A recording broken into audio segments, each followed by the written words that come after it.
Hello दोस्तों, कैसे हैं आप सब। तो आज मैं एक बहुत बड़ा डाउट होता है बहुत लोगों को, करीब सबको ही होता होगा कि जब हम अपने एसी का टेम्परेचर कम पे सेट करते हैं 18, 19, 20 पे, तब बिजली ज़्यादा खर्चा होगा या फिर जब हम 24, 25 रखेंगे तो हमारी बिजली कुछ बचेगी। तो अब मैं आपको बताने वाला हूँ जिससे आपको थोड़ा सा अचंभा होगा। तो मैं बताना चाहूँगा, चाहे आप 18 पे सेट करो चाहे 24 पे सेट करो, आपका बिजली तभी बचेगा जब आपका कमरा छोटा होगा। इस सेटिंग का मतलब ये नहीं कि आपकी बिजली बनना शुरू हो गया है या आपका जो कंप्रेसर है वो बहुत कम एनर्जी लेगा, नहीं। जैसे ही आप ऑन करते हैं एसी को, तो आपका जो कंप्रेसर है वो अपनी स्पीड से ही रन करता है और एक समान ठंडी हवा ही फेंकता है। ऐसा नहीं कि आपने 24 पे कर दिया तो वो हवा जो निकलेगी वो 24 पे निकलेगी, नहीं। जिसका नेचुरल है, कंप्रेसर का काम जितना कूलिंग करता है उतना ही करेगा। इससे फ़ायदा क्या होता है, जैसे मान लीजिए हमने यहाँ पे 18 सेट किया है, तो इसका मतलब ये है जो कंप्रेसर आपका जो है तब तक चलेगा जब तक तापमान कमरे का 18 नहीं हो जाए, ठीक है। अब मान लो आपका जो कमरा है वो बहुत बड़ा है और ये पूरे दिन चलने के बाद भी आपका टेम्परेचर 18 नहीं होगा, तो कंप्रेसर आपका चलता ही रहेगा और आपका बिल ज़्यादा आएगा।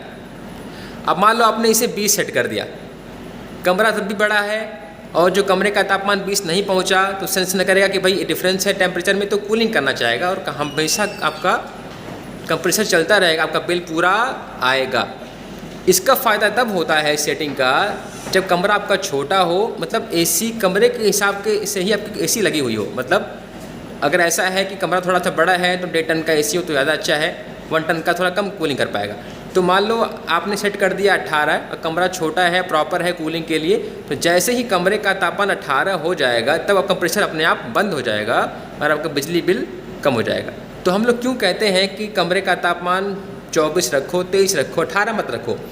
ये इसलिए कहते हैं कि एक आम आदमी के लिए ना 22, 23, 24, 25 का जो टेम्परेचर है ना वो काफ़ी अच्छा होता है और गुड फीलिंग वाला होता है। मतलब ज़्यादा कूलिंग करने पे आपको उतना अच्छा नहीं आएगा। अगर 18 पे रहोगे ना आपको ठंड लगेगी, तो 24 पे करने पे क्या होगा कि आपका जो है ना वो टेम्परेचर हमारे लिए काफ़ी अच्छा होता है, ह्यूमन बॉडी के लिए आपको कंफर्टेबल फील होगा। इसलिए कहते हैं कि 24 पे रखिए। इससे क्या होता है, 18 से पहले क्या आपका आएगा, 24 आएगा ना। जैसे ही 24 आपका टेम्परेचर सेट हो जाएगा, आपका रूम का टेम्परेचर हो जाएगा, तो अपना कंप्रेसर बंद हो जाएगा और आपका बिजली का बिल कम आएगा। यदि आपने इसको 18 कर रखा है तो 24 से फिर 23 होगा, फिर 22 होगा, फिर 21 होगा, फिर 20 होगा, फिर 18 पे आएगा। तो और कूलिंग ज़्यादा करनी पड़ेगी ना एसी को, तो बिल जो है आपका ज़्यादा आएगा, आपका कंप्रेसर ज़्यादा चलेगा होगी। तो इसका मतलब ये हुआ कि अगर आपको अपने घर में बिजली बचानी है तो आपको कमरे के हिसाब से ही एसी का चुनाव करना होगा और साथ ही अपने एसी की टेम्परेचर सेटिंग को थोड़ा ऊपर रखिए, मतलब 21, 22, 23, 24 पे रखिए। धन्यवाद।